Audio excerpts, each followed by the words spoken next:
He didn't just slap my face 20 times under a humming kitchen light. He tried to erase 30 years I'd hammered into him. When the room finally fell silent and the phone's red dot kept blinking, I stood, swallowed blood, and told him one thing: ink outweighs fists. Before we dive into today's story, let us know where you're watching from. And as you watch, don't just sit back, be part of the experience. If a moment grabs your attention, whether it's powerful, unexpected, or deeply moving, drop a comment with the timestamp of that scene and share your thoughts. Your reactions bring the story to life, and we love seeing which moments resonate with you the most. And if you haven't already, hit subscribe and turn on notifications so you never miss a new story. Now grab a coffee or tea, settle in, and let's begin. I wake before the gulls and the lawn cruise when the canal behind my shop lies pewter flat and the air tastes faintly of salt. The first thing I reach for is the dented percolator. The second is the small bottle of liniment I rub into a back that learned humility the hard way. Coffee gurgles, wood breathes, gently hums awake. I run a thumb along the edge of my workbench to learn if the night lifted any grain. It didn't. The bench is as steady as I need to be, and this morning I aim to match it. My name is Elijah Grant. People at church call me Mr. Grant the carpenter, which is more accurate than retired. A man doesn't retire from the work his hands taught his mind. I still square edges, tune planes, and lay out joints as if a family depended on the fit. The shop sits under a cypress that keeps the afternoon from boiling over. Boats cough on the canal. Somewhere a radio opens, talk about the saints like parish gossip. Certain salvation can be measured in yards and third downs. I smile at the sound and oil the throat of my number. 4 plain. I keep my place neat. Clamps nest by size. Chisels lie stropped bright. Offcuts stack for kindling in a milk crate that once held glass bottles. Order is a respect you pay to tomorrow. When I was young, storms taught me houses fail first in places you don't look. Under a flashing, behind a sill, along a seam that never got its due. I learned to look twice and then once more for luck. That habit followed me into age the way the smell of pine follows a shirt through the wash. My son Darius learned here too. He was a boy with scraped knees and a head full of questions, showing me a nail he'd driven straight as if he'd split the atom. I remember the flare in his eyes when he realized a door closes clean because someone a day earlier planed the style true. He thought he could build anything if he could hold that feeling. I let him keep it. A father's job is sometimes to stand back, let the hammer ring, and clap with his heart where no one can hear the sound but the boy who needs it. Time works a different math on sons than on houses. Darius grew into broad shoulders and sharp shoes. He traded sawdust for suits, and I did not mind. Work is work, whether your palms shine or not. He brought home a young woman named Tasha, lively as parade brass, with a phone that lived in her hand like a second face. I do not understand her world of captions and filters, but understanding was never a condition of my respect. I set an extra plate, learned to wait for the picture before I picked up my spoon, and kept my talk to the lanes I knew. When Darius said he wanted a place in Lakeview, I did what fathers like me do. I co-signed. The deed and the mortgage wore my name because the bank knew my history. I wore old boots through a flood season to keep the payment steady and shrugged when folks asked why I didn't buy myself something easier. The house felt like a roof I could hand him, a promise that storms would find him ready. I walked past some nights just to see the porch light warming the blinds and tell myself, my boy is safe. I keep a shoebox for the papers that matter. Deed, title, receipts with the ink gone purple at the edges, a letter from my brother who passed before I could repay him a favor. The box smells like old books and machine oil. It is habit and insurance both, a tradesman's prayer that paper beats memory when the wind rises. Sometimes I wipe the lid with a rag as if I'm polishing a small headstone, not for grief but for gratitude that puts a weight in your chest you can lean against. Neighbors nod. Kids on bikes call me sir and pop wheelies that make their mothers scold them in 2 languages. Sunday after service, Sister Jean presses a hand to my elbow and asks if I'm still taking pie crust orders before Thanksgiving. Reputation in this city is built by hands and kept by consistency. I have both, even if the back talks when rain threatens and the scar on my wrist aches like a barometer. In the shop, routine carries me like a slow river. I take a thin shaving with the plane and hold it to the light. It curls translucent, then tears with a sigh. The radio mumbles through a commercial about tires. I sharpen a pencil with my pocket knife and draw a line the grain can respect. There is dignity in preparation, in setting up a cut you won't make until morning. I stack the work for tomorrow and sweep until the floor answers clean under my boots. Dinners at Darius's house are cordial. Tasha is quick with a laugh, quicker with that camera. She pans the table, catching steam, lifting off gumbo, my hands folded near the spoon. If a stranger online watched, they might think we were a family shy with words but easy with comfort. I try to see it that way too. Once, her lens lingered a beat on my face, as if waiting for something to happen. Nothing did, I told myself.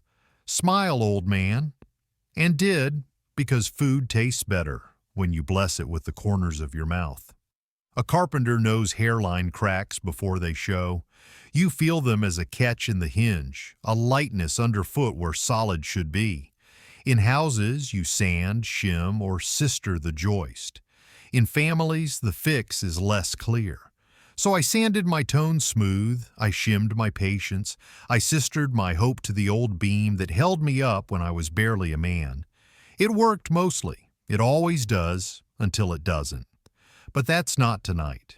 Tonight is only a note in the wood I tuck behind my ear. Night settles over Gentilly like a sheet pulled to the chin. I switch off the lights and stand to hear the canal breathe. My palm rests on the shoebox lid, warm from the day. In the dark, paper feels heavier than wood. Houses fail in places you don't look. Families, too. I promise myself another careful morning, another chance to check the seams, to listen for the first small groan of a structure asking for care. Then I lock up, step into the humid dark, and let the cypress keep its quiet watch while I walk home slow and sure, measuring twice with every step I take. Lakeview kitchens don't creak the way Gentilly workshops do. They shine, pendant light like a pearl over a stone island, soft close drawers, a fridge with a saint's magnet grinning over a schedule circled in black. Tasha props her phone against a salt shaker and, with a fingertip, turns the room into a stage. Hearts float up the glass. Music clicks low. I take the chair with my back to the wall, a carpenter's habit, and study the room the way I study a frame, where the pressure lands, where the seams try to hide. Tasha moves like a host on a show I never auditioned for. She stirs the pot, glances at the lens, and narrates air as if it were made of confetti. Darius plays along, bigger laughs when the camera swings his way, shoulders squared like a man who likes the weight of attention. The lens alters gravity. You feel it in how jokes start round and land pointed. It doesn't take a spirit level to sense the tilt. I mark the angle, keep my spoon patient, and let steam wash my face like a quiet blessing. He says my house about a faucet that drips. He says it again about the landscaper's bill. He says it a third time when an alert pings from a security app. His subscription, his perimeter, his fortress. Each my lands like a knuckle on thin plaster hiding a hollow spot. A different evening I might tap back and hear the same emptiness, but tonight I decide not to test the wall. I've learned that tapping to prove a point only calls people to listen to the echo, not the truth. Tasha slides a short video across the world, pot bubbling, countertop gleaming, 2 seconds of me in the corner with hands folded. The caption flashes bright and clean. Respect is earned, not inherited. Motivational fluff to strangers, a brush of sandpaper to my cheek. She jokes on camera about Venmo versus cash in the boot, her tone light and delighted. I smile at the right time, set my spoon down, and let the line drift past like a leaf that has already chosen the gutter it will ride. Not everyone in the room is online, but the street is. Earlier that week, I felt it in a half-beat hitch and two greetings on the sidewalk, a neighbor's eyes skimming me the way thumbs skim feeds. It wasn't condemnation, it was curiosity, mixed with a touch of pity, the cocktail of someone who has scrolled something without context and decided to carry it like a rumor in their pocket. The city collects stories the way gutters collect rain. Some drain clean, some stink. Tasha floats the idea of upgrading the locks. She speaks the language of safety. Smart cams, access lists, delivery codes that expire. The pitch is neat, the smile professional, like a salesperson in her own kitchen. I hear a boundary moving, the way a hinge whispers a week before it squeals. I nod once. Neither blessing nor refusal.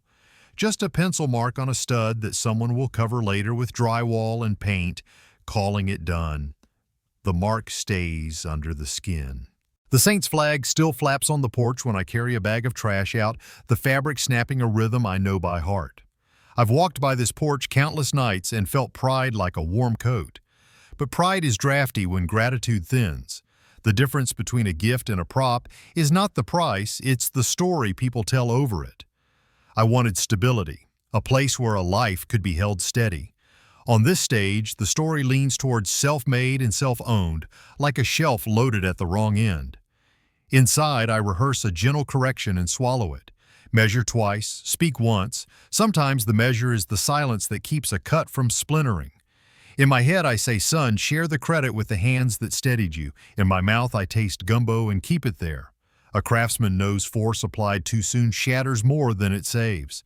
Instead, I let conversation skim weather work, the grocery store shortage of decent tomatoes, all the ways people keep to surface when the bottom is complicated. On the way back from the trash bin, I run my thumb down the door jamb. The paint is new and smooth, but by the hinge leaf, there's the faintest hairline. It's the kind you only see when light angles low. Stress concentrates where movement is constant and attention lazy. Doors want to move. People do too. You don't blame the hinge for doing its job. You brace it, adjust it, add a longer screw that bites into the stud and not just the jamb. I file the thought in the same drawer as the lock talk and return to my chair. When Tasha rests the phone at last, the room exhales. It's a small change, like the difference between a hum and a hum with harmonics removed.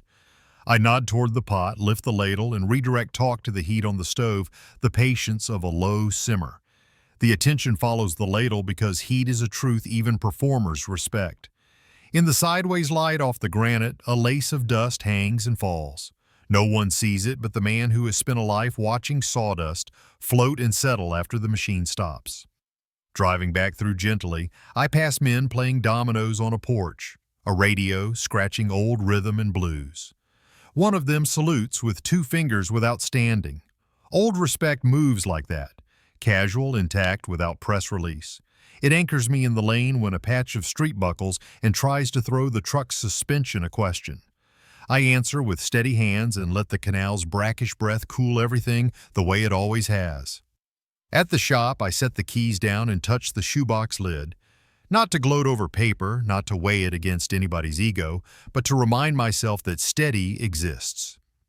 Facts stack like milled boards. My name on the deed and mortgage, my intent to keep paper as a square, not a club. I tidy a chisel back into its roll, line the handles by size, and listen to the small quiet of a place that needs no audience to feel real. I slept light. In my mind, a door stood 3/4 shut and would not click home. The hairline on the paint, the light draft at the threshold, the echo of the word "my" said 3 times in one night, all harmless until leverage finds them. Anyone can miss a crack under fresh paint. A carpenter doesn't. I turned once more on the cot, palm over the shoebox as if it were a level I didn't want to slide to the floor, and waited for morning to tell me where the pressure would land next. Tasha's birthday pulled a small crowd into their Lakeview house, the sort of gathering that starts as dinner and becomes a stage the moment a phone learns the room. A banner sagged a little over the dining nook. Condensation slid down glasses and made rings on the island. Music thumped politely beneath conversation. The pendant light above the table hummed, a thin wire note.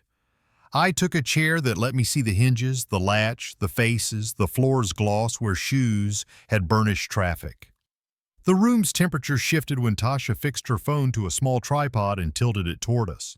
Hearts began to drift up the screen. She narrated the scene with an effortless cheer that dressed the air like streamers. Darius stayed near the lens, handling attention the way a man holds a weight he believes proves something. Jokes rolled out with an extra edge. Old school relic, doesn't even use apps. Laughter flicked like small knives. I kept my back straight, hands resting near a spoon I didn't lift. A toast started, balloons brushed my shoulder, and someone asked for the story of the house. Darius grinned and told it as if my name were a rumor that never made the paperwork.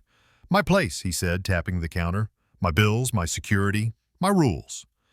Each my landed like a knuckle on hollow plaster. Tasha swung the camera in a lazy arc and let it pause on me the way a shopper pauses on a dusty antique. I breathed through my nose and listened to the hum brighten. The shove was light, a stage cue more than a strike, palm to my shoulder, performative enough to coax a titter. It did something to the room I could feel in my teeth. The air thinned. I felt the distance between me and the door, measured it in steps and in dignity. "Come on, old man," someone giggled, not unkind in any particular syllable, only cruel in their willingness to treat the moment like weather that would pass. The first slap cracked dry under the pendant light, a noise like breaking a brittle cedar shim. Heat bloomed across my cheekbone. I kept my seat. The second landed before the sting of the first could finish blooming, sharper, as if speed mattered more than force. The third came with a word I have no use for. I looked at the sheen on the countertop, found my horizon there, and set my breathing to a slow metronome the body could obey even when the mind wanted to leave. I counted because numbers hold shape when rooms don't. 4, 5, 6. The chair's edge cut a notch into my palm. I let the pain etch discipline. 7, 8, 9. A ring built in my left ear, the cheap metallic kind you get from an old shop fan that's about to fail. 10, 11, 12. Copper gathered on my tongue and asked to be spit. I swallowed it because I would not feed the stage another trick. 13, 14, 15. The pendant light's hum threaded the count like wire. Faces shifted, some bright with an ugly thrill, others stalled in the strange traffic of complicity. Tasha's fingers fluttered to her mouth, but her eyes smiled. Her phone's red dot burned like a small wound in the night. 16, 17, 18. Each contact took a memory with it. A boy's first nail driven straight, a roofline held with braces against a storm, the day my signature steadied a bank's doubt. 19, 20. The world paused. You could hear ice slide in a glass somewhere behind me. Silence folded over the table and made a neat seam. Then came a sound that wasn't meant for the room so much as for me, a small clap, delicate as a paper cut. Tasha. It found my ear as the hum of the pendant steadied into a single line. I set my hands flat on the table, lifted my eyes to level, and stood. Not a word, not a glance designed as a performance. A nod to no one in particular. Then a step past the lens, past a face that shifted left an inch to let me through. Outside, the night felt wrapped in plastic the way contractors stretch a sheet over fresh paint to keep humidity from ruining it. Lawn sprinklers ticked down the street. My cheek burned against the air. I walked the block with the limp of a man who knows better than to court witnesses to his pain. The truck door shut with a gentle thud, a sound I often chase in my work, the proof of good fit. At the shop, the gently dark gathered close and familiar. I turned the tap and let cold water run over my face until the red in my skin calmed to something the night could carry without complaint. Bar soap under my nails, rinse, repeat. Blood thinned to pink in the sink's vortices and vanished. I listened for cypress and canal, for the oil-sweet breath of pine boards stacked against the wall. Identity returned, one scent at a time, until the air held only what I would allow it to hold. I dried my hands and sat at the scarred table, pulled the lamp chain, and made a cone of amber where the world could be understood. The shoebox slid forwards with its familiar rasp. I lifted the lid the way a man touches a well-used level. Respect first, then use. Deed, mortgage, 2 letters, a handful of receipts with ink faded to a particular tired purple. The notary seal raised a small terrain under my thumb. I reread line by line, slower than prayer. My name waited where it had waited all along. The decision did not arrive with thunder. It came like the click of a square against a fresh pencil mark. Not police tonight, not words I could not take back. Not the cheap salvation of a post to trade with strangers for the comfort of brief applause. I would act inside the lines on paper, do the work the way I have always done it, measured, lawful, quiet. Silence would be the tool. Law would be the weight. A man can choose his instrument even when he cannot choose the song. I kneested the papers exactly as I found them and lowered the lid until it thudded soft and final. My palms rested there long enough for the pulse to smooth. The cheek still burned, but inside the heat cooled to something clean-edged and cold. I switched off the lamp, let the dark roll back, and stretched on the shop cot. I counted breaths the way I had counted blows, and somewhere around 30 the numbers loosened into sleep that held the shape of a plan. In the morning I would carry the box into a lawyer's office and let ink lift what hands had tried to lower. Morning arrived clean as a new sheet of plywood. I tucked the shoebox under my arm and walked into Mariah Caldwell's office without a story and without a limp. The receptionist spoke in a careful phone voice, the kind you use around people holding fragile things. Lemon cleaner and old carpet made a truce in the air. Certificates climbed the wall behind glass. A radiator ticked once, though the AC was doing the real work, and somewhere a copier warmed its gears the way a saw hums before it bites. Caldwell shook my hand and did not look at my cheek. I liked her for that. We sat at a table with a surface meant for reading, not for show. I opened the shoebox and slid paper into daylight. Deed, mortgage, receipt, some with ink that had marched toward purple over the years, a letter. The stamps raised their small ridges like topography you can measure with a thumb. She traced names and numbers with a finger that didn't hesitate. Authority sits here, she said, tapping the deed where my name had waited all along. We proceed by the book. I'm not here for sympathy or spectacle, I said. I want the clean way. Then we'll keep it clean. She laid out the road as if chalking a line on subfloor, cash buyer, as is, no lender delays, payoff of the existing mortgage at closing, prorated taxes, wiring instructions for what remains. She called a broker named Vega who had a list of buyers that moved fast after storms. The phone lay flat between us while they talked. I listened the way I listened to a blade on a stone. Steady rhythm, no shortcuts, no flood of words where a trickle will do. Vega said he could choreograph a same-day walkthrough and a signing if access was granted for 15 minutes. Caldwell set a clock in motion while a paralegal built folders and slid signature flags into place. The printer clicked and fed and stacked. The pen on the table was heavier than I expected. When she handed it to me, I felt the old pleasure of weight that means a tool can do its job without chatter. I told her how the money should travel. A portion goes into a trust, I said, for young tradespeople. Kids of roofers and carpenters who keep tarps on their trucks and don't ask the sky for a favor. We'll draft the instrument in parallel, she said. Clear criteria. Simple administration. I added one more rule. No warning calls. No courtesy heads up. No chance for online theater. Understood. She didn't ask why. She occupied a world where the why gets people in trouble. The papers are what stand up when voices fail. We moved through a small montage of process. Payoff demand requested by fax and by email, settlement statement growing cell by cell on a screen, a notary seal inked and tested on scrap, wire instructions double-checked out loud. Signing began. Pen on paper made a sound I know as well as a plane iron skating the face of pine, soft, persuasive, final. I signed as if I were aligning a bent line to a square, not erasing anything, just bringing it to true. Caldwell paused near the end and frowned at a screen. She toggled a set of records, then called the title company. The room changed shape without moving. She printed 2 pages and turned them so they faced me. We have a problem, she said, voice level. A home equity line of credit recorded 3 months ago. Your name appears on the e-signature. I didn't say a thing. She slid the payoff figure across. The number wore a newness that didn't belong to me. Funds were dispersed to an account ending in numbers I don't recognize, she added. We'll verify, but it traces toward your son. Anger didn't register, not the way rooms expect it to. What I felt was colder, like finding rot under what looked like good paint. She kept going because good lawyers don't watch you for drama. We'll proceed with the sale to secure the asset's value, she said, and we will prepare an affidavit of forgery, notify the lender, and open a complaint with the proper authorities. Sequence matters. First, protect principal, then address the fraud.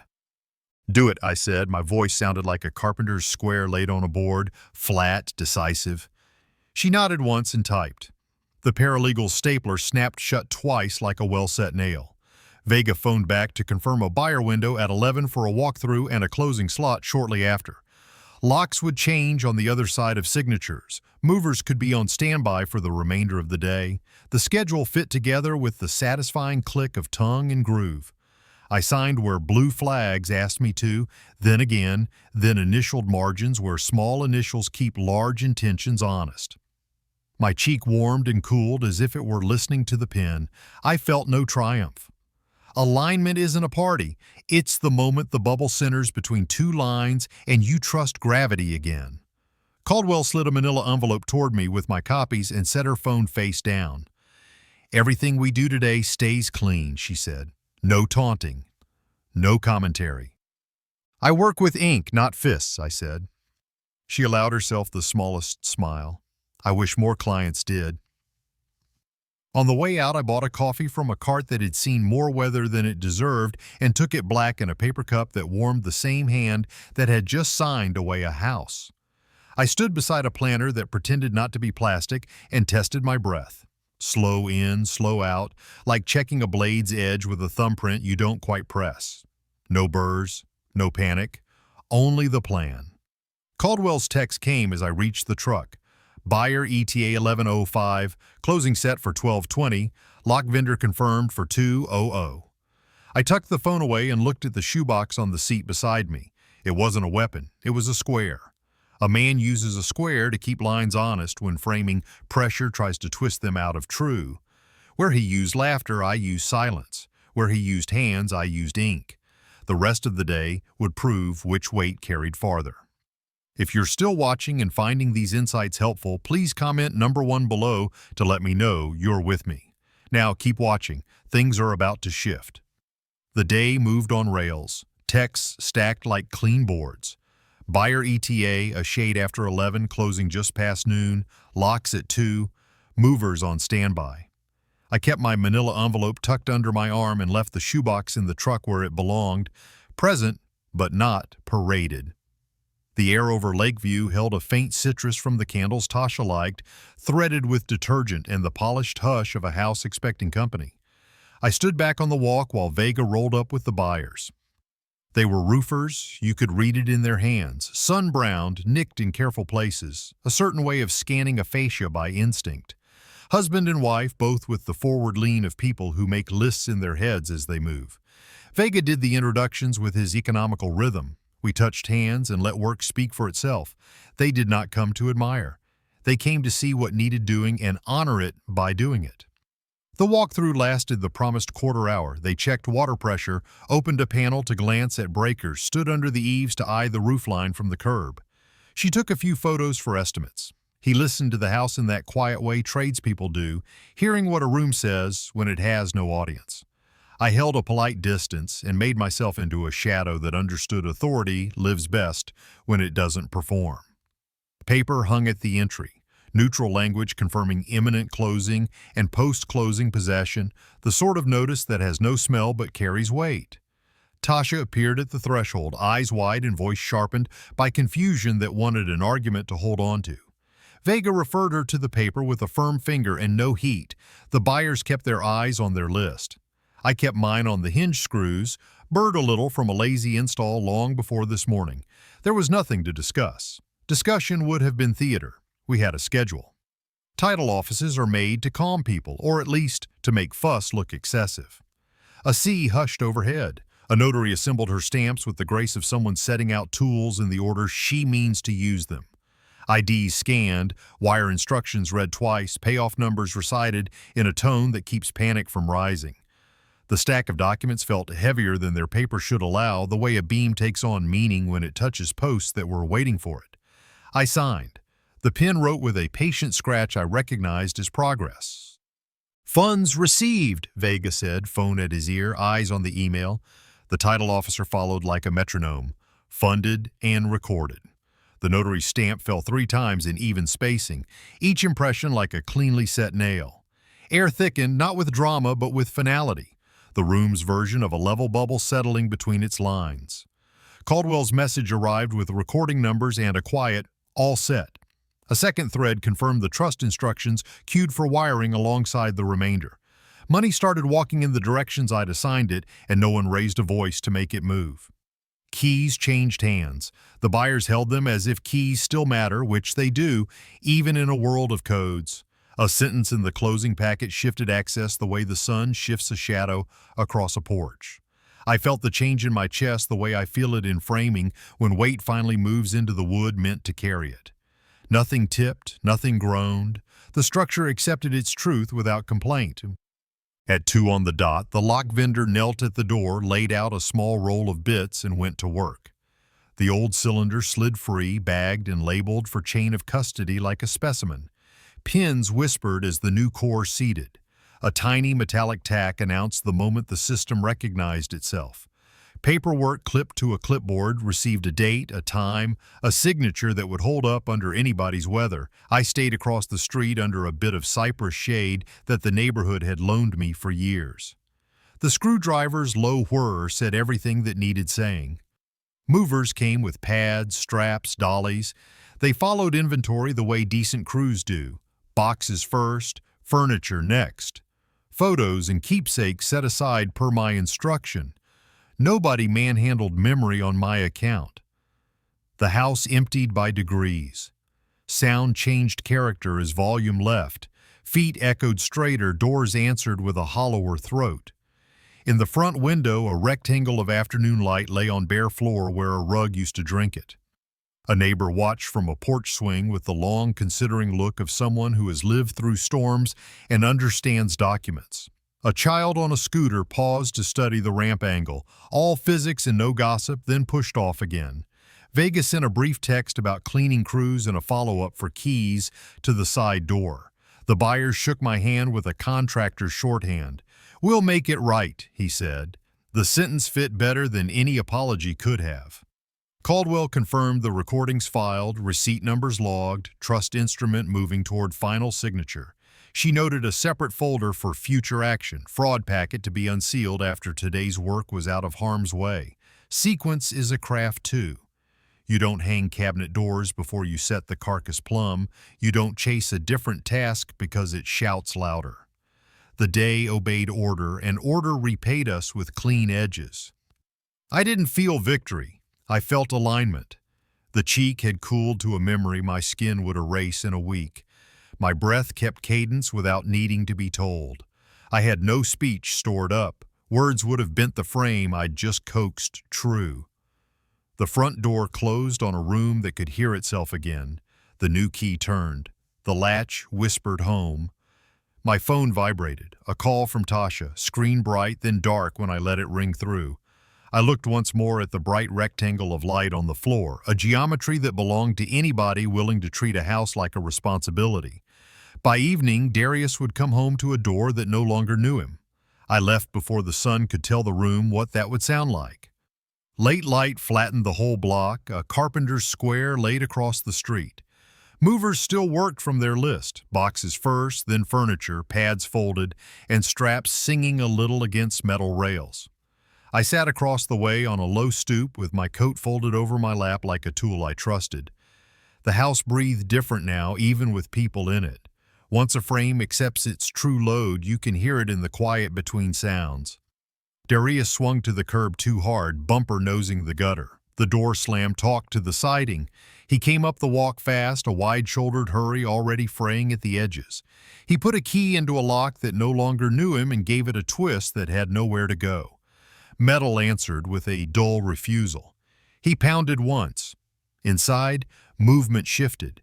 the kind of movement people make when they realize a rule has changed. Tasha opened to a step and a half, pale, eyes swollen. In her hand was the closing packet the title office had left on the counter. Tabs, receipts, a copy of the recording page with my name where the law said it belonged. She held it out. Paper makes a different gravity in a doorway. You can feel it push back against voices. Darius took the packet and kept his feet planted like a man preparing to be pushed and not knowing from which direction the shove would come. I stayed where I was. The street held its breath the way a room does before a cut. He flipped pages with fingers that had lost steadiness. When he saw the stamps and the line that declared funded and recorded, I watched his shoulders drop the way a level bubble settles when you stop pretending the floor isn't tilted. He looked over at me, anger searching for purchase, fear rising behind it, and I gave him what I'd chosen, not volume, not theater, only a sentence set like a bracing screw. Ink outweighs fists. I didn't raise it. I didn't repeat it. A man who builds for a living knows when to stop turning. Those movers honored instruction I'd given earlier. Family photos, keepsakes, a box of letters. The crew chief set them aside near the hall for pickup. Nobody trampled memory to make a point. When he needed a quick signature acknowledging the inventory, I stood long enough to put my name on the page with a steady hand and neat letters. Then I sat again and let the list run its course. Caldwell's call came crisp. She didn't ask how anyone felt. She doesn't bill by the feeling. Closing complete, recordings logged, chain of custody for locks confirmed, she said. A second folder sat ready. Affidavit of forgery for the HELOC with my signature line flagged, a notice to the lender, a draft complaint for when sequence allowed. I told her to hold those until the day finished clean. She said, understood, and we both went back to our work. The phone buzzed again, an anonymous email, subject line bland as a shipping label. Inside, a scan of a post-nuptial agreement between Darius and Tasha. The terms laid themselves out like planks. She would receive half the house in divorce unless there was documented domestic or elder abuse by him. If humiliation were staged correctly, it would salt the ground on her side of the fence. I read without heat, forwarded it to Caldwell, and got back 2 words that belonged to professionals. Received. Hold. She put it into the future action folder and told me not to feed it oxygen on site. I didn't. Tasha tried for a scene. She brought her voice up to that bright register where outrage hunts for microphones. She framed me as cruel, as calculated, as a man looking to throw people into the street. I let the paperwork posted at the door answer her with its dull, honest tone. Darius started an argument about rights, about blood, about how a son has claim where a signature merely visits.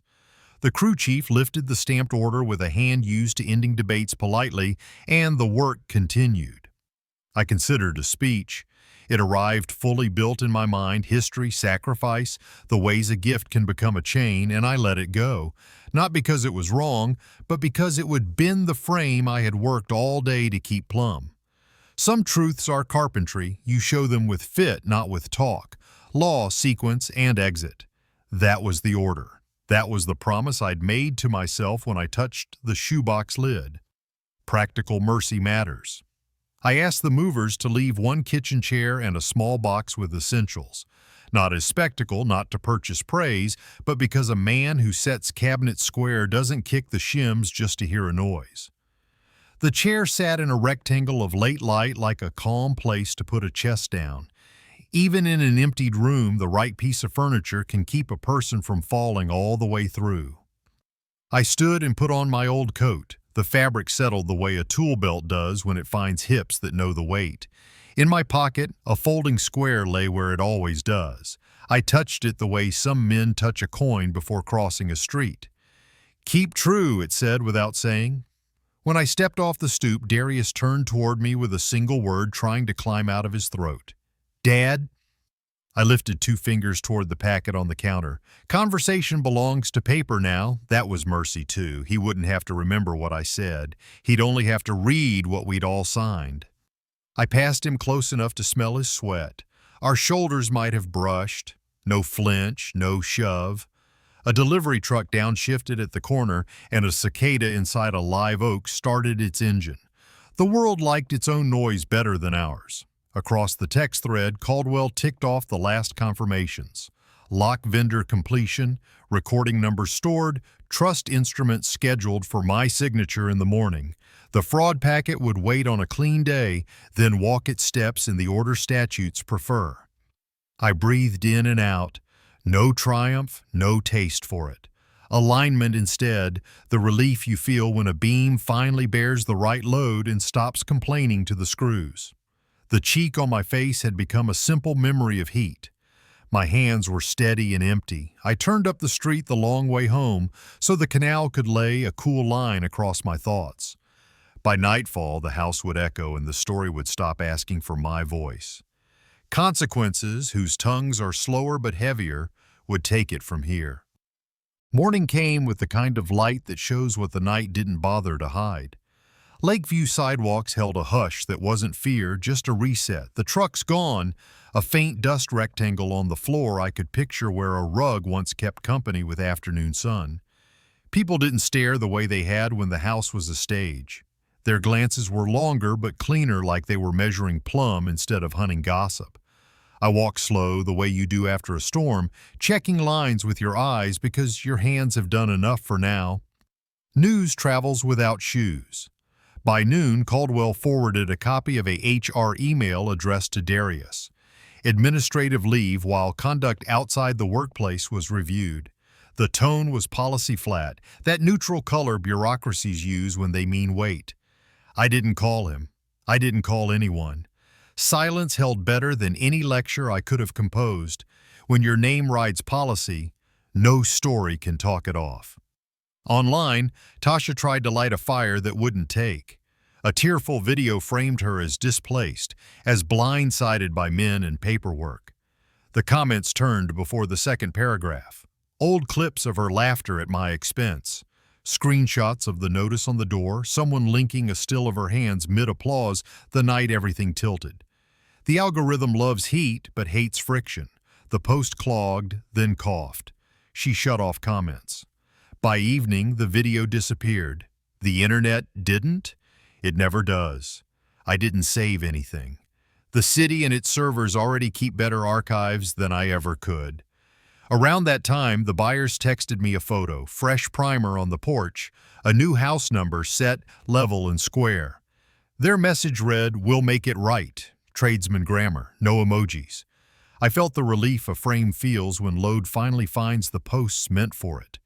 Some sentences are better than apologies because they point forward instead of backward. Sunday, church folded me into the quiet part of community that doesn't require explanation. Sister Jean's hand found my elbow the way it does when pie season draws near. The pastor shook my hand and said one sentence, low and sufficient. You chose quiet at the right time. The choir sang a hymn I've hammered to for 40 years, and the notes settled in the rafters like a long breath exhaled. Respect recalibrated itself without speech. The ushers, the deacons, the old men who cut grass on the side, they all gave me the nod you give a man who stayed inside the lines when it would have been easier to draw new ones with a shout. Caldwell kept the rails greased. She forwarded a note from a financial crimes officer. Darius was being contacted regarding the forged HELOC. The language was factual and time-stamped, free of moral adjectives, which is the right way to carry a grave thing. I didn't take satisfaction in it. Correction isn't a party, it's a floor-finding level again after years of tilt. You don't cheer the bubble, you mark it and move to the next task. By Monday night, the boys' night text that once pinged Darius's phone slowed, then stopped. Pride runs on audience. When the room empties, the performance has to sit with its own echo. I remember how loud those nights used to be, music spilling into the street like a busted hose. Now the block held different water. People waved from porches and called out ordinary things that do more repair work than big speeches. "Mornin', Mr. Grant. How's your back?" Someone left a bag of oranges on my steps, the kind of older courtesy this city keeps in a pantry for when repair is needed. Back at the shop, I opened the shoebox to file a copy of the trust instrument Caldwell had drafted. Tucked under the deed copy was my brother's old note, the one I'd read so many times I could see his handwriting with my eyes closed. Respect is the nail that holds the roof. I set it in my palm and felt the paper go warm. We built so many roofs together, he and I, tarps galloping in the wind, while we wrestled them down, laughter banged flat by thunder. You carry the dead by keeping their sentences true. Caldwell pinged again. Trust finalized. First distributions penciled to outfit 3 trainees with starter kits. Chisels, squares, decent hammers that won't waggle loose at the neck. I marked the date on a paper calendar with a carpenter's pencil. Intent turned to schedule in that small motion. I could already see the kids' hands, how they'd learned to pinch a chisel with respect and not fear. Oh. A neighbor stepped out as I locked up and handed me a small USB drive like it might burn a hole in the pocket if he kept it. Doorbell cam footage, full capture of the night of the party, in case you ever needed it, he said. I nodded and didn't watch it. I sent it to Caldwell, who registered hashes and chain of custody and added a line to a witness statement template. Evidence, not ammunition. If the world was going to right itself, it would be because procedures did their work and not because I took a victory lap online. At dusk, the canal wore back a little of my face as the water smoothed. My cheek had finally forgotten heat. The syllables of anger, the ones that promised release, never learned my mouth. What I felt was alignment and a quiet gratitude for boundaries that held under weather that would have unroofed a weaker structure. You don't thank the studs every morning, but sometimes you should. A boy from the community center brought me a bent chisel from the starter pile. We clamped it and I rolled an edge back onto the steel, patient strokes pulling a clean line from a dull life. He watched like it was a trick. It's just respect, I said, and let the sentence end there. Some tools return to purpose if you honor what they were made for. People, too, if you give them time, and if the line they must walk is drawn clear enough to follow. By night's end, Caldwell had confirmed the doorbell footage logs, the timestamps, the fact that we would keep public silence while HR, the lender, and the detectives worked in their lanes. I replaced the shoebox on the shelf and slid the shop door closed. Tomorrow I would sign the last trust papers and set 3 young hands on a path to build straight. Aftermath ought to become plan, or it sours. I have built through too many storms to leave framing open to weather once the sky has cleared. By mid-morning, I was back in Caldwell's office signing the trust papers that would move money where my mouth had never been, toward young hands. The room smelled of toner and cardboard. Bankers' boxes lined the wall like small, obedient coffins for finished problems. The pen made a steady scratch, each signature a joist set in place. Wire instructions for 3 trainee grants lay clipped and neat. I folded my copies, slid them into the manila envelope, and wrote the 3 first names on a scrap I kept in my breast pocket to memorize them before Wednesday night. At the community center, I unlocked a room of folding tables and borrowed vises. On the whiteboard, I wrote measure twice/cut once and underlined it with the edge of a small square. I unboxed starter kits, chisels wrapped in paper sleeves, block planes, ear protection, gloves that would soften after a week. I tagged each kit with a name. Safety came as calm procedure. Grain runs like water, clamp before cut, respect the edge, and it will respect you back. When the first trio arrived, I showed them how a plane should sing. Pine curled translucent off the iron and fell in ribbons so light they floated. Each kid tried, hands wrong at first, then closer to right. A nick on the thumb drew a bead of blood no bigger than a lentil. We paused, taped, and returned. Pressure, not force, I said, and kept it at that. There is a difference. Your hands learn faster than your head. That night I wrote a short letter to Darius. I invited him to meet only through counsel. I outlined a path for repaying the forged HELOC through a structured restitution plan, installments verified, completion recorded, no theater demanded. I added one sentence that said what a father should say without begging forgiveness or promising leniency. Accountability first, Repair next. I tucked Caldwell's card inside and sealed the envelope. No sermon traveled with it. News drifted sideways. Tasha had gone to Houston to stay with a relative. Her feeds went quiet, old posts trimmed back to careful meals and sunsets. I felt nothing sharp about it, only the dull recognition that attention migrates when heat cools. In a city that remembers storms, people seek higher ground and call it change. At church, I asked for a small corner in the hall. We mounted photographs of roofs before and after storms, and I framed my brother's old note on a plank. Respect is the nail that holds the roof. Under it, I added a thin board engraved with ink Outweighs Fists. Not boast, rule. A grandfather lingered and asked if his grandson could join the next class. Wednesday 6, I said, and he nodded like we had shaken on a fence post. I passed the Lakeview house on the way back from an errand.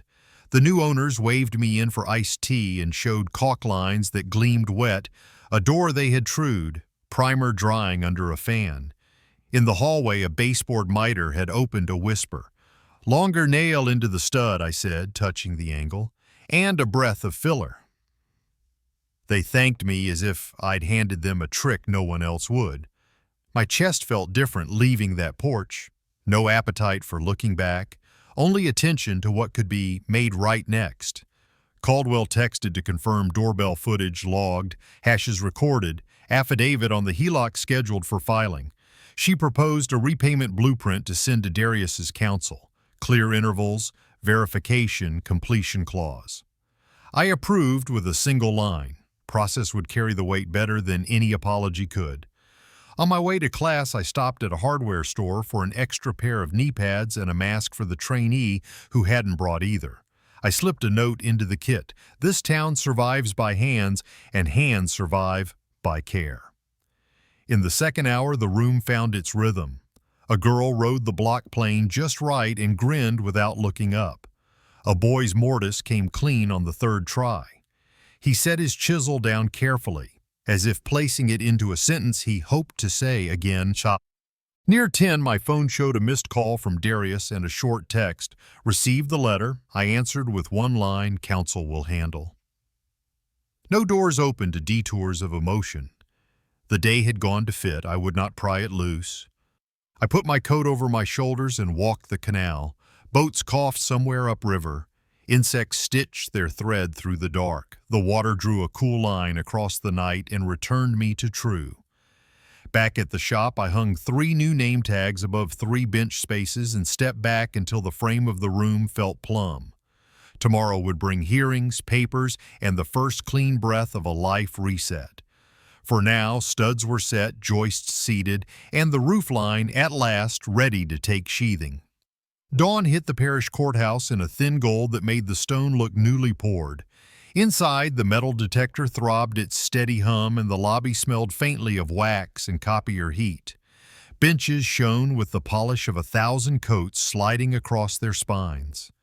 Caldwell stood beside me, tabs sprouting from her brief the way flags mark a roofline before shingles land. In my pocket, I kept a folded scrap I'd written by hand before coffee. Alignment, not victory. I touched it once, like a carpenter checking the bubble before climbing a ladder. Roll call moved like a metronome, case numbers ticking forward, voices bouncing off varnish and tile. When our matter was called, we shifted to a conference room with fluorescent honesty and no theater. Caldwell placed the affidavit of forgery on the table, calmly walked the chain of custody for the doorbell video, then let it rest without play. Lender counsel nodded through the terms, not friendly, not hostile, just a man who knows work when he sees it. The outcome was a framework, not a spectacle. A restitution plan locked to income, fines, probationary check-ins, and a lane for community service. No cuffs, no gavel flourish. Teeth on gears. The schedule read like a build sheet. Installments due the first of each month. Verification through stubs. Missed payments kicked consequences into place without any supervisor needing to raise a voice. Caldwell added language we'd discussed. Hours at the community center measured by sign-in sheets and verified tasks. I signed a victim impact form with 2 sentences that use no adjectives and no story, only facts that fit the repair. Money stolen, money to be returned, hours to be given back as service to hands that need them. Darius signed his pages with a jaw so tight I could hear the hinge. His suit was a half size off. He had shaved too close for a morning this bright. Tasha was not there. Houston held her silence. Near the elevator afterward, the air felt tinny and recycled. I folded the scrap back into my pocket. Darius glanced up, eyes soft around a dull center I recognized from jobs gone wrong before we fixed them. I didn't offer a speech. I gave a single nod that meant do the work. Caldwell touched my sleeve with 2 fingers, the cue to keep the cadence. We stepped out into a heat already building its argument. By afternoon, an orange vest waited on a chair at the community center, a clipboard set with tasks in a hand that wasn't mine. Sweep, bundle offcuts, oil the planes, wipe handles, stack clamps by size. Darius arrived with a supervisor, posture undecided between slouch and stand-up. I pointed to the broom. Start there. It wasn't a punishment. It was sequence. Order first, tools later. The students, my 3 trainees and 2 more who had wandered in, watched without commentary, curiosity measuring how a changed weather holds. He swept, clumsy at the corners, learned the curl you need to pick sawdust without throwing it back into the air. He bundled offcuts and learned the weight of wood that looks light until you carry it. At the end of the shift, I handed him a cheap wooden rule with straight truth printed down its spine. Measure twice, I said. 2 words were enough. He slid it into his pocket like a small sentence he might try to keep. The trust launched quietly. We took a photo for our files, no posting, with 3 trainees holding starter kits and grinning in a way that doesn't need captions. I read their names out loud and asked for their hands. I checked grips, corrected a thumb, tapped a knuckle lightly into better memory. Next week would be mortises. The week after that, finish. Relief spread through the room the way a beam settles once sheathing lands and nails pull metal to wood with a click that tells you the roof will stop complaining. A text pinged from the Lakeview house, a snapshot of a child's birthday banner strung straight in the living room, primer now the color of an afternoon cloud, cake crumbs mapping a small nation across the table. In the corner, the baseboard miter I'd noticed weeks ago lay tight and clean. Made it right, the caption said with no name attached. Houses learn respect faster than people do, but people can learn. Sunday, the handshake line felt like a running plumb line through a wall, brief contact setting the plane. No testimonies, no announcements. The pastor's eyes carried a message I'd already written for my pocket. Keep the lane. I dropped an envelope into the plate, earmarked for the tools fund, and counted the small circle completed. Paper to money, money to steel, steel to skill. Caldwell's follow-up arrived in the evening. Court orders entered.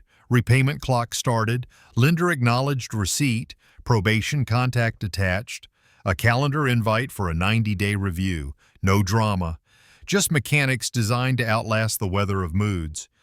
I filed the email, shut the laptop, and listened to the shop breathe. Taking stock, I found nothing jagged left in me. The cheek had gone back to skin. Anger had evaporated into habit. Sweep, store, sharpen. The sensation in my chest was breath returning, the way a dust collector quiets a room so lungs remember their first job. I took a slow inhale and heard nothing scrape. On the way home, I bought work boots, not a treat, a correction. The pair I'd skipped it during a flood season because a signature mattered more had been telling my feet their time was up. The leather creaked when I laced them, a promise kept late but kept. At dusk, a letter arrived through counsel, typed in neutral font, signature careful. It acknowledged the restitution terms, the community service calendar, the probation officer's name, and the review date. At the bottom, in his own hand, Darius had added a single line, "I will do the work." I placed it beneath my brother's Maxim in the shoebox, the paper warm by the time the lid found its seat. Night in the shop settled like a blanket shaken once and laid square. I flipped the dust collector off and the quiet that followed felt earned. Under the cone of a small lamp, every tool sat where it should, edges sheathed, handles turned the same way. I stood still and let a breath move through me without argument, a first clean one, unforced, unclaimed by pride. Then I pulled the chain, shut the door, and left the room to hold its shape until morning asked for the next measured cut. The shop at night is the truest version of me. Lamplight falls in a tight cone, leaving the corners to keep their own counsel.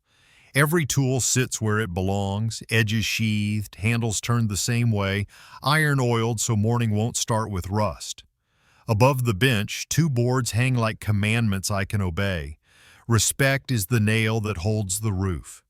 Beneath it, the thinner plank I carved for myself. Ink outweighs fists. The shoebox rests on the shelf, closed. It is not a weapon now, it is a square. Proof that I chose a line and held it. I keep thinking how craft taught me the rule I finally lived. You do not rush a cut because the room is loud. You set the square, check the grain, breathe once, then let the saw do the work it was meant to do. Law works the same if you let it. Sequence over spectacle. Repair over revenge. Pressure, not force. These are shop instructions, but they hold up in rooms with flags and clocks and people who speak in stamps. There is a list of things I will not do. I will not gloat in public. I will not post evidence to buy the cheap sugar of sympathy. I will not trade humiliation for attention because attention costs more than people admit. The proof we gathered belongs to processes that have to outlast anger if they're worth anything. I didn't forget what happened. I refused to let it author the next chapter in a handwriting I couldn't stand to read.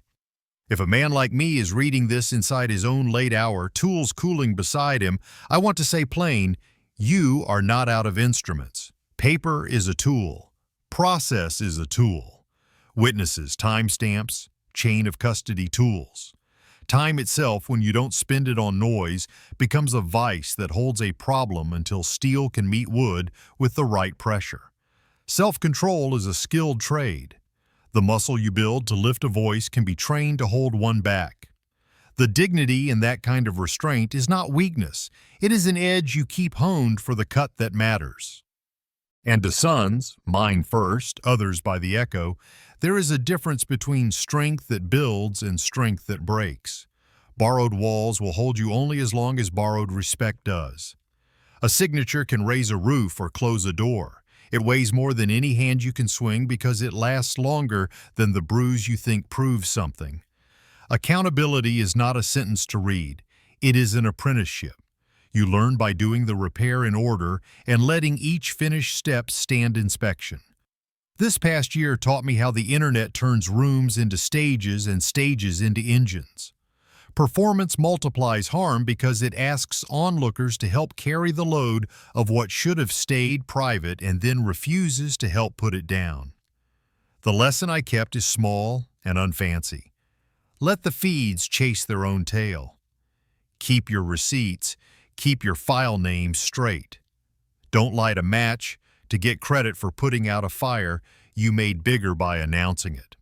Grace, when I tried to define it for myself, looked ordinary. It was leaving one chair and a box of essentials in an empty room. It was not shutting a door twice because shutting it once was enough. It was offering a clean plan for restitution and letting schedule keep its promise instead of my temper. Forgiveness doesn't mean forgetting. Dignity isn't softness. Firmness that isn't fed by fury stands longer like a stud that never learned to sway. Small vignettes carry the message better than any speech. A girl at the center shaving a clean ribbon off pine and smiling into the curl without looking up. A neighbor's 2-finger salute on a humid evening that said, without ceremony, "I saw what you did and how." The Lakeview family texting a picture of a birthday banner hung straight, their baseboard miter finally tight. None of that belongs on a billboard. All of it belongs in the ledger where a town keeps track of itself. If I had to put a sentence in a pocket for men who work with their hands and men who used to, it would be this: choose the tools that build. If your mouth wants a hammer, give your hands a square. If your temper wants a saw, reach for the rule. Every cut has a cost you cannot buy back with sorrow. Measure twice. I still walk the canal nights when the air sits heavy and the bugs stitch noise into it. The coat rides lighter now, not because the fabric changed, but because shame got taken out of the pockets. I breathe, and the breath comes easy. Storms will come, roofs will need tarps, phones will sing the new songs that make people forget how to listen. But the frame is trued. What leans now, leans because it means to, not because it forgot itself. Darius's path isn't a promise, it's a calendar. Payments arrive. Hours at the center get logged, sweep to oil to clamp to carry. Some days he looks like a man middle distance to himself. Some days he looks at the student's hands and remembers things that still have a name. My path is a Wednesday schedule and a tool fund that sends steel into hands that will outlive mine. I don't need more than that. Enough is a measure you learn with time. Before I close, I keep faith with the craft that taught me how to live through this. I touch the square's edge with a thumb until the nail tells me it's still true. I check a plain iron's bevel, wipe oil where tomorrow will meet today. I look at the shoebox and do not open it. Its job is done for now. Paper sleeps better than pride when it's been used right. I pull the chain. The light goes with the round, polite click I've always liked. The door meets its jamb gently. The sound of good fit. Outside, the night makes room for the future without clamor. The roof holds because the nails are true, and the nails hold because a steady hand set them. I have that hand still. I intend to keep it steady. In the quiet after any storm, truth doesn't arrive with trumpets. It comes the way a level's bubble settles, slow, centered, undeniable. What held through the wind wasn't noise or bravado. It was the simple discipline of sequence: measure, mark, cut, and own the cut you make. In the end, justice proved less a spectacle than a system. Signatures, receipts, recorded deeds, the small gravity of a rule followed when the heart begged for shortcuts. That is the difference between winning a scene and repairing a life. There is a craft to self-control the same way there is a craft to joinery. Restraint is not the absence of strength. It is strength informed by purpose. A square keeps a board honest not by shouting at it, but by refusing to bend. Paper works the same way when you let it. Law is, at its best, a tool for alignment.